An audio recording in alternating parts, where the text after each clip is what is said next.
Дана халқымыз әрбір заттың өзіндік есебін білген. Біздің қазақтың негізгі асы мал еті болғандықтан, малдың да өзіндік сойылғаннан кейін жіліктеу реттілігі болған.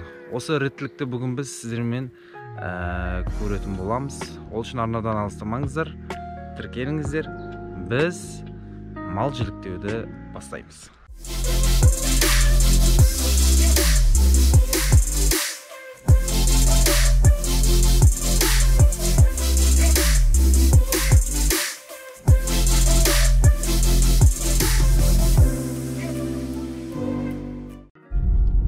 Достар, біз алдыңғы шығарылымдарымызда малды қалай сою керек және қалай бауыздау керек, сол жайлы түсірген болатынбыз. Оны мына жоғарыдағы сілтемеге өту арқылы біле аласыздар.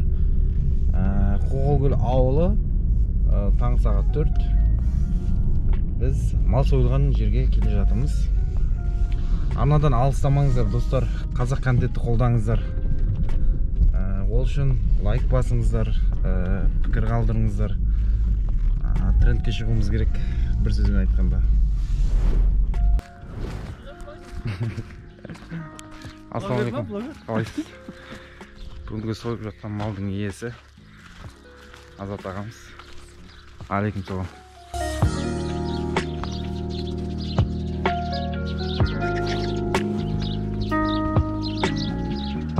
Достар, бүгін бір жастан асқан тайдың етін жіліктейтін боламыз. Асыр ағамыз мына жақта сойып жатыр.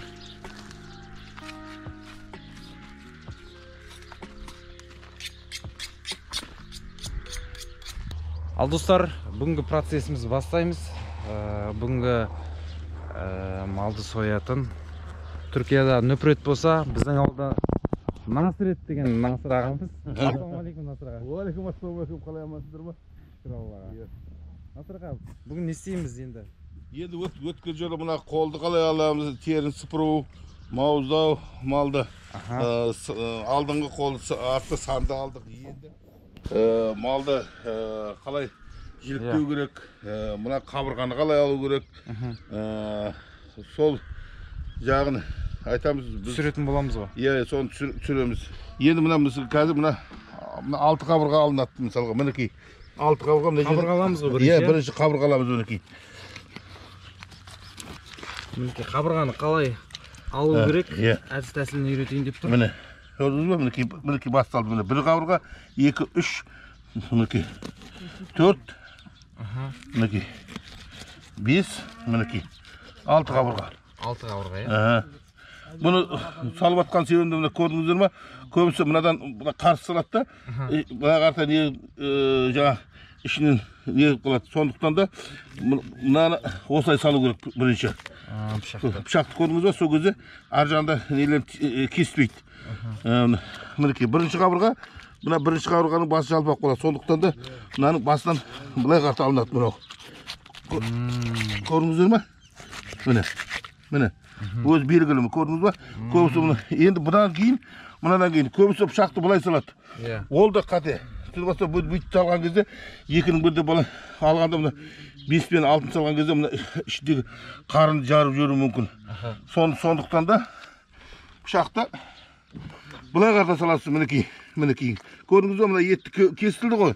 Осы біткен жерден, мұна жерден төстің қабырғаның басы мен төстің басы екі кесқан жерден кесілді. Өткен жол көрсеткендегідей. Мына сондықтан да көрдіңіз ба, бұғынан былай салынады мінекей. Бір қабырға мына екеу кетті. Мына біріншісін көрдіңіздер былай алғаны. Мына қабырғаның басы мына жалпақ болады да, қалғандар тік болады. Көрдіңіз ба? Сосын мінекей кете береді міне. Түні отты тұр ма? 1, 2, 3, 4, 5, мінекей. 6. Көрдіңіз ба, мінекей, басы кетті міне. Болды. Болды, 6-шы қабырға болды осымен. Міне. Көрдіңіздер. Мынау өткен жолы көрдіңіздер, қасында 2 шәкіртім жүрді. Қыстың күні көрсеткеннен кейін. Одан енді біраз уақыт өтіп кетті. Бір сәті бүгін түсіп тұр. Одан кейінгі мына үйретіп отқан шәкірттердің бірі. Мынау Мүсірәлі деген өзі намазға оқиды. Өзі малын халал сойып жүрген азаматтар десеңізші. Енді мен құрдасым достар. Мына біздің Мына шәкіртіміз не қылады. Көрдіңіздер ғой? Міне. Ары қарай. Мүсірәлі дейсіз ғой? Мүсірәлі. Міне Насырет болса, міне Мүсірет болып тұр ғой бұл деген. Сондай. Көрдіңіздер ғой? Мына достар. Осылай алынады. Міне кейіңіз. Қабырғаны қалай алу екен? Алдында көрдіңіздер ғой? шығарылымда көрінбей қалған болатын. Сондықтан сіздерге біле жүрсін деп ағамыз көрсетіп жатыр. Енді мынаны көрдіңіз, енді былай жіліктеу үшін мына жерден екі үлкенді берік шетіне бөлек тастайсыз. Ішінде екі үлкенді. Алдыңғы екеуі ғой. Біреу? Екеу. Одан кейінгі екі ортаның неғыласында енді бір нәрсесі бар. Ана біріншіні әкел. Мына біріншіні қараған кезде мына без тұрады. Бұл безді алу керек, алып тастау керек. Ол мал сою, мауыздау халал болғаннан кейін безін бәрін алу керек. Сонда ғана халал болады. Сіз мауыздағаннан кейін жаңағы безін алмасаңыз, ол да жаңағы мәдениетсіздікке жатады ғой. Иә, ол соны мына безбен тамыр әбзатын алыну керек. Ал енді мынау артқы сан қазір өзі кейінгі кезде мына евро стандарт дейді үкімет жаңа шетелдің нелерін әкеп қалай жіліктегенді ұмытып барадыр. Барады қалаған жеріңді мойнынан кесіп бер бірдеңе дейді. Бірақ өзіміздің ұлттық нәрсемізді ұмытпауымыз керек. Қалай жіліктеу керек. Енді мына санды қалай кесу? Мына ұстап тұрасыз мына жерде. Міне көрдіңіз ба? Мынадан ұстайсыз ба? Мына жерден басасыз, міне кесесіз. Міне мынау асық жілік, мына жағы ортан жілік. Міне көрдіңіз ба? Мінекей кескеннен кейін міне көрдіңіз ғой, мына кесілді.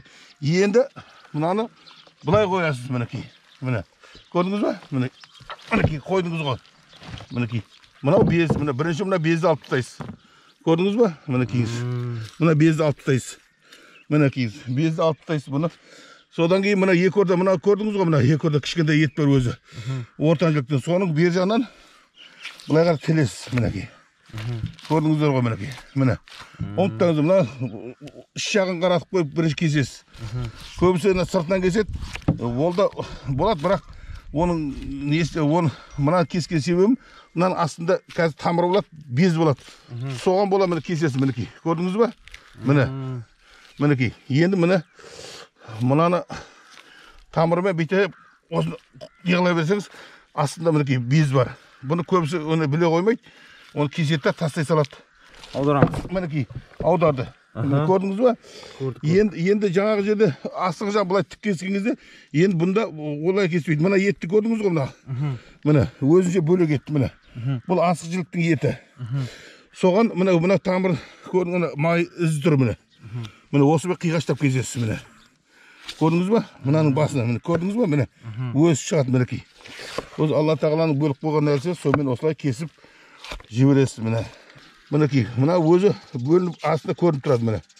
Міне, көрдіңіз ба? Ет өзі арасында жігі болады, өзінің ізімен. Көрдіңіздер ма? Міне, ізімен бұлай кесесіз. Бөліп қойған әрқайсының өзінің жаңағы адамның несібесі сияқты ғой бұлда. Бөліп қойған несі бар, біреу, бірақ оны кейбіреу басқа жектен салды, мінекей. Көрдіңіз ба? Мінекей бөлінді. Енді мына етпен, көрдіңіз ба? Енді мына етпен, мынаның мына еті сонымен теңеседі. Алла тағала өзі теңеседі қойған ғой. Бірақ енді кейбіреулер біреудің үлесін алып қоятын адамдар болады ғой. Мінекей, енді мынадан кесесіз, мінекей. Міне, ортадан, міне. Түсініп отырсыз ба, міне? Кесілді. Сосын шапқан кезде, сүйекті шапқан кезде, мына жілікті шапқан кезде, мына ет жағын төмен қаратып, мына сүйек жағын жоғарыдан шабу керек. Сол кезде оңай шабылады. Енді сүйек жақын ғой енді. Иә. Енді мынаны қарасыз. Міне қараңыз. Мінекейіңіз қараңыз. Мынаның мына жерде де без болады. Міне көрдіңіз ба? Бұл май емес, без ба сонда? Оның арасында, ол май жүрген жердің арасында әбзен не болады? Без болады, міне көрдіңіз ба? Міне, мына безді алып тастау керек. Мінекей, көрдіңіз ба? Ол жаңағы айтып ауыз жиғанша ағаларымыз дәл сол жерден көрдіңіз ба? Ортасынан бөліп шауып жатыр. Міне енді мынаны бұлай, ананы енді ортан жілікті осылай қоясыз. Енді мынаны көрдіңіз ба? Мынаны Міне. Мына етті. Иә. Осы ет өзі пышақ. Міне осы қиғашты міне көрдіңіз ба? Ол былай емес, ол былай өскен нәрсе міне. Көрдіңіз ба? Сондықтан осыдан тура былай саласыз.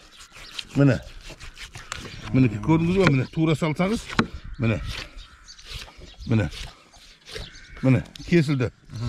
Енді мына кесілгеннен кейін, міне. Енді былай аударасыз. Былай аударған кезде, міне. Енді мына еттің біткен жері бар емес пе? Иә. Соған мынаны алып келіп мынаған қосасыз. Міне. Көрдіңіз ба? Мынаның мына жағынан келеді, мынау мына жағынан келеді. Бұл өзінің жаңағы қисайып бір жағына кетіп қалмас үшін соны білсеңіз болды. Міне көрдіңіз ба? Мына точно мынаның несімен мынаның басы екеуі қиылысқан жер ортада содан келесіз. Енді бұны шапқан кезде мынаның анада сүйегі жоғары болса, мынада сүйегі төмен жағына шабылады. Көрдіңіз ба? Мынадан былай шабылады. Міне шап. Бұл 6 қабырға ғой бағанағы. Соның екінші жағы ғой, соны алу үшін. Міне көрдіңіз ба? Міне.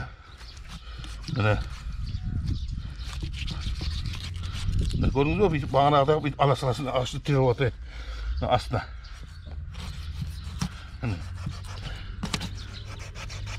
Достар, 6 қабырға, бірінші қабырға шамалы басы жалпақтай болып келеді екен. 2, 3, 4. Бұғана деп жатыр, мәртіп жігіттер. Ала біре. Кел. Достар, босқа көріп отырмай, тіркеліңіздер, лайк басыңыздар. Енді төсті қала алу керек. Төс. Міне төсті алу үшін мінекей мынаны қайрасы да. Просто мынаны кесе саласы мінекей. Міне. Болды. Міне.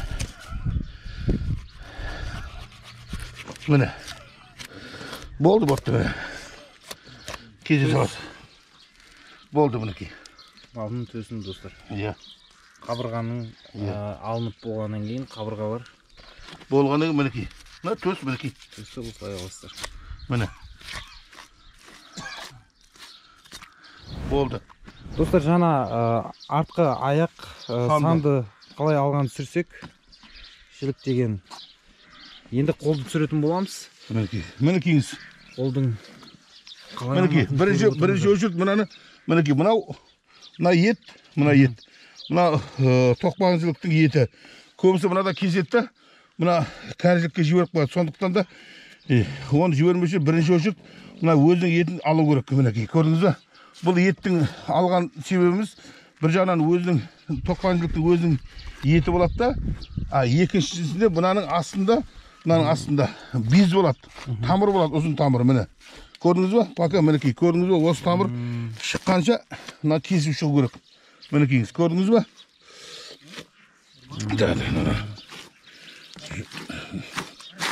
Мынау қуырдаққа кететін жер мінекейіңіз. Осы жерде. Қуырдақ не тош жер десен? Иә, осы жерден жаймын. Бұл жерден ешкім сені алмайды. Мінекейіңіз. Енді міне көрдіңіз ба? Мінекей. Міне тамыр мына жерден басталады. Мынаның бәрі тамыр. Міне 5 тамыр. Міне көрдіңіз ба?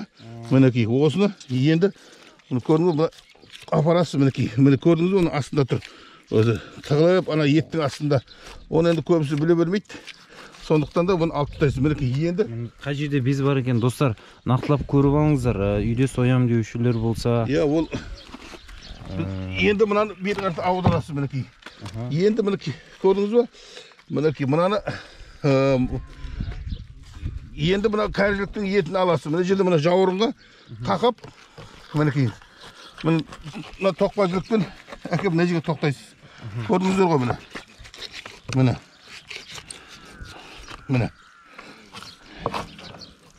Мінекейіңіз.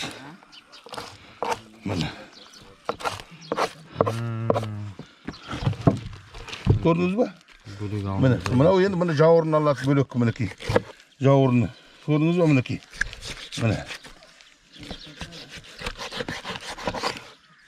Міне. Енді мына алдында мына кішкентай без бар. Оны алып тастай саламыз мінекей. Қазір. Енді мынаны кейбіреулер мынаны былай кеседі, кейбіреулер былай кеседі мінекей. Біз қазір енді мынаны ұзыннан кесеміз мінекей. Көрдіңіз бе? Ұзыннан шабамыз дейді. Бұның енді Мына көрдіңіз бе, мынаның ортасынан мына жерде қыры бар. Соның алдынан кесеміз. Мына кесілген ненің кәріліктің несінің. Міне. Мына шап. Міне енді кәрілік пен тоқпажылықтың ортасын кесеміз. Міне бөлеміз. Ja. Екі сүйектің бітіскен жері бар. Иә, міне. Көрдіңіз ба? Міне.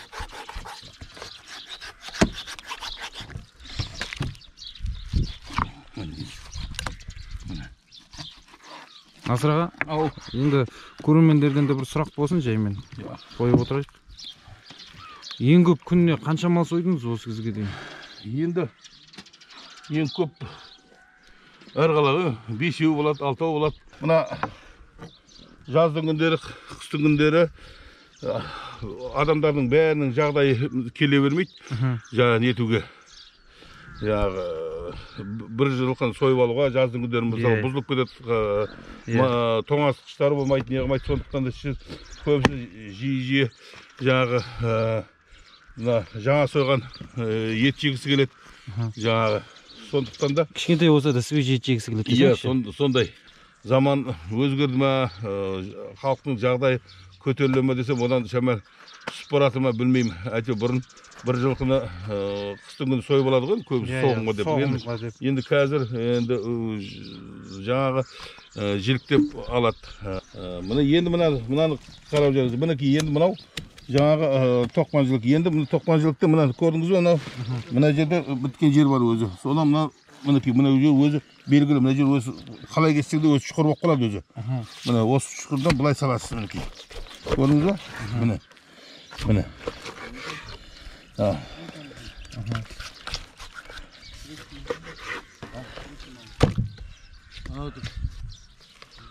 Мінекейіңіз. Мінекей көрдіңіз ба? Мінекей енді мұны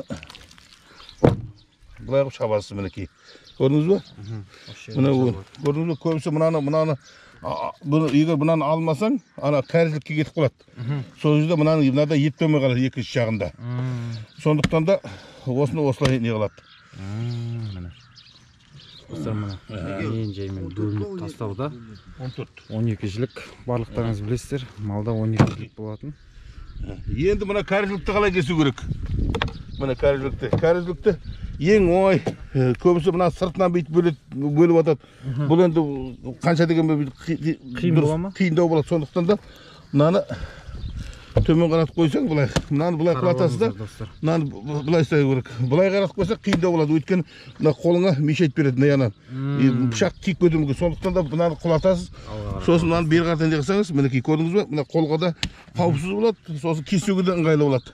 Міне көрдіңіз бе? Мінекей. Міне. Ішінен бастап жаймен. Мінекей. Міне көрдіңіз бе? Міне. Мына стейк жасайтын ет екен. Айтты. Енді қалада жүргендер біледі ғой, стейк, анау, мынау дейді. Біз енді ауылда жүрген адамдар. Не стейк дейсіз ғой? Бізге айту. Міне енді бір қара, мына көрдіңіз ба? Мынаны етті, мынаның бір жақ кішкентай болады, бір жақ үлкен болады. Мынаны көрдіңіз ба? Сондықтан да мына үлкен жағынан бүйтіп кесесіз міне. Түсініп отырсыз ба міне? Өзі міне бөлінген нәрсе, өзі Алла тағала жаңа бөліп қойған ғой. Көрдіңіз ба? Міне бөлесіз да, мынаны міне. Көрдіңіз ба? Міне. Енді болды. Міне. Енді әжеден бүйтіп кәрізлік осылай бөлінеді. Міне. Мінекейіз, болды мінекейіз. Достар, мына жерде мал сойылып жатыр. Ал мына жақта қоғалық. Дөдің жағасында бардың осыған.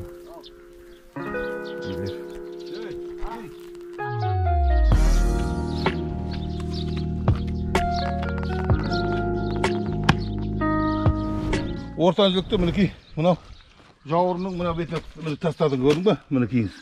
Көрдіңіздер ғой. Мынау асыл жіліктің бір жағы, мынау асыл жіліктің бір жағы мінекей, көрдіңіз ба? Енді асыл жіліктің мына жағымен, мына тоқпан жіліктің мына беті қосылады. Көрдіңіз ба? Ал енді мынау асыл жілікті жоғары жағы мен мына ненің төменгі жағы не қылады. Тоқпаншылықтың. Көрдіңіз бе мінекей?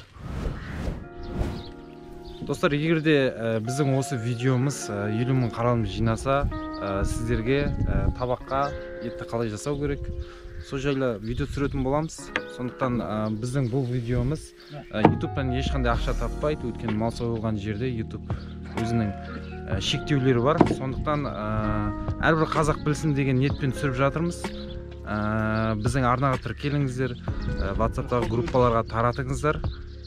Қазақша контентті қолдайық, ата дәстүрді дәріптейік ал. Ал енді мына мойынды қалай не қылу, 12 қалай болу керек. Міне жоғары қаратып қоясыз да, мына несін. Енді мына жалды ортасынан бүйтіп кезесіз. Міне кезесіз. Міне. Достар, мойынды қалай болу керек? Сол жайлы көрсететін болады насыраға. Екі қолмен бүйтіп кесіп орнаған дейін әкелесіз мінекей. Көрдіңіз ба? Міне. Жалдың ортасынан ашылады өзі. Көрдіңіз ба? Міне. Міне. Көрдіңіз ба? Мінекей көріңіз. Ашылады міне. Міне. Алла тағала бәрін өзі бөліп қойған ғой. Тек оны біліп не қылсаң. Көрдіңіз ба? Масыр пышағыңызды күнде қайрап отырасыз ба? Енді қайтқаннан кейін қайрайсың ғой, оны жанып отырасың. Мысалға мына пышаққа мінекей бүйтіп жанып отырасың. Білесіз ғой, постоянно икея ұстайтынды. Мынау да икея. Бұның сондықтан да икеяға тегін жарнама дейсіз ғой. Иә, енді осы мінекей. Енді осыдан шабамыз. Мынадан бүйтіп ұстап рөшкі жасаймыз мінекей. Ана рөшкі жасаймыз мінекей. Мына қол ұстайтын жер. Мінекей. Енді ананың үстіне қапырамыз да. Енді бұны қалай шабу керек? Бұны астап былайсыздар. Ананың басын шабап кішкене көтеріп жүр. Мынаны көрдіңіз ба? Көзі былай шабады. Ол дұрыс емес. Мынаны балтаның жартысы мынадан шығып тұру керек. Көрдіңіз ба? Көрдіңіз ба? Үшімен ғана. Жаймен кіре бересіз ғой сосын? Жаймен 3 сантиметрден жылжи бересің. Көрдіңіз ба? Енді осылай ұстап тұр. Бұл тәжірибенің. Мінекей. Сосын мына шапқан кезде мына адамның балтаны ұстадың ғой былай? Иә. Мынау белі омыртқан зү болу керек. Зү болу керек, иә? Қисайып жапса қисайып кетеді. Өйткені стойкаға байланысты десеңші? Оған да байланысты. Бұл енді кішкентай бір нелері ғой. Насырағадан лайфхак болсын сіздерге. Кеңес. Міне көрдіңіз ба? Түзу тұрып. Иә. Енді мынаны келді ғой. Иық түзу тұру керек дейді. Енді мынаны өшіргеннен кейін мына қисайып кетуі мүмкін. Сондықтан да мына қайтып өзіңе қаратып аласың. Енді жақындатып аласыз ғой. Мінекей көрдіңіз ба? Көрдіңіз ба? Енді мұны былай шаппайсың, енді өзіңе былай тартып шабасың. Міне көрдіңіз ба? Көрдіңіз ба? Міне сол кезде түзу шығады. Сосын ортасын бірақ шабасы. Болды. Міне. Көрдіңіз.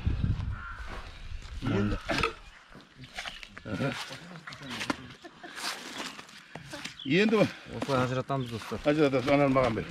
Мына үстел үстіне қой. Енді мына мойынды бұның бездері болады. Мінекей мына көрдіңіз ба? Міне. О, ұзына бой мына без міне. Көрдіңіз бе міне? Үлкен без болды? Үлкен без болады мінекей. Міне. Көрдіңіз бе? Иә. Міне, осы безді алып тастаймыз. Бәрі ұзына бой, майдың арасының бәрін без міне. Көрдіңіз бе? Бұны алып тастаймыз. Енді келесі мінекей. Міне. Мынау да міне. Тамыр. Көрдіңіз бе? Міне. Бұны да бүйтіп алып тастаймыз мінекей. Міне. Өзі алып барады. Көрдіңіз бе оны? Соңғы мына ең соңғы жалпағына келген кезде сонымен бітеді бұл. Оның арықтан не қылмайды. Сосын былай қылады. Сосын мынаны енді алтыға бөле саласың мінекей. Мынадан біреу, екеу, мінекей мына жіңішке ғой. Одан кейін шамен жалпақтай береді екеу. Одан шамен үлкендеу қылады. Үшеу. Номер 4-еу. Өйткені ұзын болғаннан кейін жіңішке болады да. Одан кейін ең соңына келген кезде мына екеу жалпақ өйткені мына қысқа ғой басы. Сондықтан да соны не алады. Ол былай тіке салынбайды, ол қиғаштап салынады. Мына қалай кесілді, сонымен қиғаштап салынады мінекей. Көрдіңіздер ғой? Болды. Мынаумен екеуін орта жілікке тастайсың. Одан кейін екеуін жамбасқа тастайсың. Мына екеуін асық жілікке тастайсың. Сол. Міне достар, тәртіп осылай. Тәртіп солай. Үйде ютубты қосып қойып мал соя берсеңіздер болады. Иә. Главное, мегабайтыңыз таусылып, әйтеуір әрі қарай итшілеп кетпесеңіздер болды. Мына не? Шоптым мынаны. Тек қазақша котлет. Әне 5 килограмм шығарып жатырмын жаймен деп. Ал достар, енді бөлінген омыртқаны қалай тастауымыз керек? Насыр ағамыз көрсетіп жібереді. Енді мына омыртқаны сабақты омыртқаларды қалай тастау керек? Асық жілікке қарағанда мына жамбастар ауыр болады. Сондықтан да мынаның теңестіру үшін мына үлкен омыртқаларды мынау асықтарға тастаймыз. Жеңіл жіліктерге тастаймыз ғой, иә? Иә, жеңіл жілікке тастаймыз мінекей. Көрдіңіз бе, бүйтеміз мына төртеуіні, ішіндегі мына төртеуін тастаймыз. Одан кейін мына жамбастарға мынау одан орташасын тастаймыз. Ал неге жаңағы салмақты жіліктерге, орта жіліктерге мінекей мынандай екеуден тастаймыз, екі кішкентай тастаймыз. Көрдіңіз ба? Болды, мынау да жаңағы мінекей. Міне. Жаңағы ненікі. Достар, түсіндіңіздер ғой, иә? Жеңіл жіліктерге осы сабақты омыртқаның ауырларын тастайсыздар. Өзі салмақты жіліктер болады, соған кішкене жеңіл бөліктерін тастайсыздар. Міне осылай теңестіріп отырасыздар. Сонда жіліктеріңіздің салмағы бірдей болып шығады.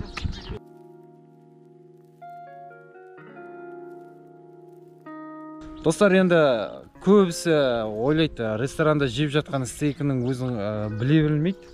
Сондықтан міне стейк дәл осындай еттен жасалады. Қанатты не ғой, мынау жаңағы қанатты омыртқа ғой.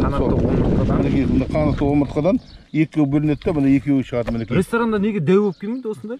Енді олар енді бұл экономда ортасына бүйтіп бөледі, мына ортасынан жарады, сөйтеді, мынадан екеуін шығарады. Өйткені ақша экономдайды, бір жағынан ұтады. Жоқ, ақша экономдаған емес, ақша жасайды дегіз. Ақша жасайды. Мына екі бөлсең екі ақша болады ғой. Мына әрқайсысы 1000 теңге болса, мынада 2000 теңге шығады.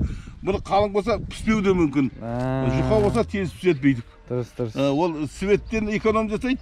Жайя газда пісіріп атқан жаңа несінен. Сосын ақшадан екі есе болып неғылады. Міне, стейк деген достар, осы еттерден жасалады. Міне енді бұларды жаңа неге тастайсың мінекей. Біртіндеп алтау шығады. Адамнан айла артылмаған.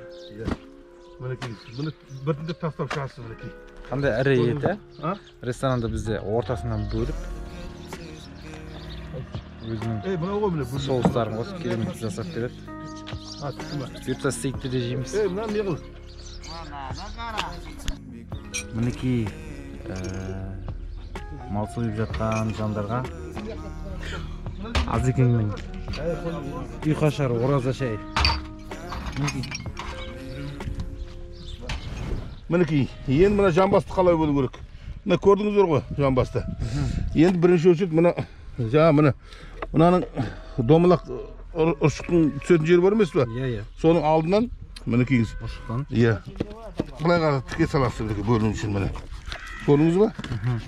Міне. Көрдіңіз ба? Етті. Енді мынау бүйтесіз, мынаның басында міне без болады міне. Мына безді алып тастайсыз. Екі ортада міне. Көрдіңіз ба? Міне. Мынаны енді шапқан кезде мынаның міне.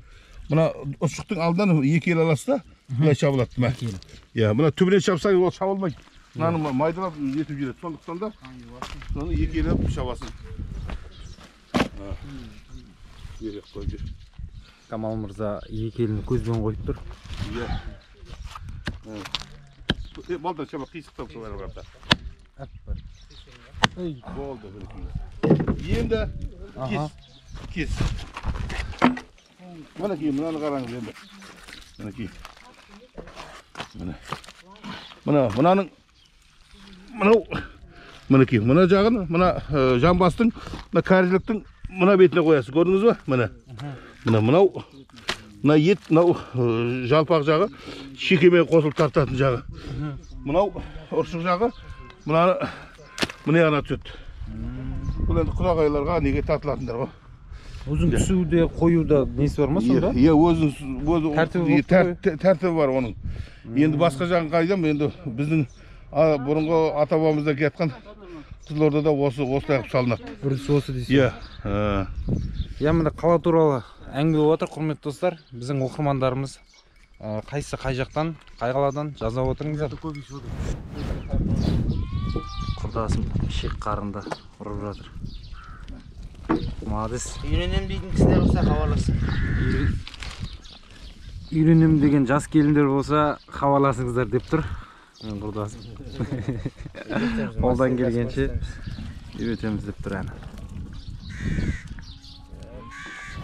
Бірінші өлшін мұны қазына осылай қалды. Мұны қолды дұрыс алмауы мұны қазына белгілі болады. Мысалға мінекей, мұна қолды дұрыс алған. Өйткені мұнаумен ет тегіс болады. Егер дүзу алмайтын болса, мұна қазының еті бұлай кетіп қалады. Анаяқ кетіп қалады. Сондықтан да мұна дүзу дұрыс алынды деп есептеледі мұны. Енді бірінші өлшіт мінекей мұнаны қазына айналасында мұна жиегінде мұна безді алып тастайсың, бірінші өлшіт. Көрдіңіз ба? Міне тексеріп аласыз мінекей.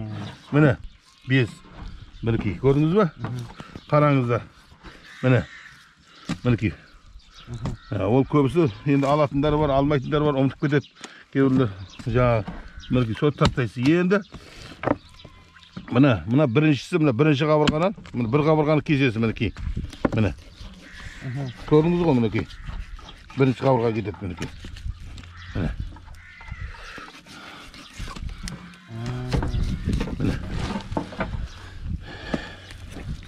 Қазыны осы жас малдар ішіне жинайды дейді, рас па Насыраған? Иә. Енді жасы үлкен болған сайын, жасы келген сайын қазы сол күні не бола береді. Мына енді біз қазір сойып атқанымыз тай болғаннан кейін жаңағы енді біреу кетті ғой. Қалғандарын екеуден кетеді мінекей. Түсініп отырсыз ба? Міне. Мінекей. Екеуден кетеді міне. Бұл тай енді қанша килограмм ет береді деп ойлайсыз? Бұл где-то бір 215 сондай килограмм ет береді бұл. Иә, былтырғы тай ғой, енді бір жастан асқан, бір 2-3 айыма асқан не ғой, тай ғой. Мінекей достар, мал союдың, жіліктеудің негізгі процестері осындай. Осымен бүгінгі шығарылымызды аяқтаймыз. Арнаға тіркеліңіздер, лайк басыңыздар, достарыңызға таратыңыздар. Пайдалы ақпаратпен бөлісіңіздер. Қоштаспаймыз.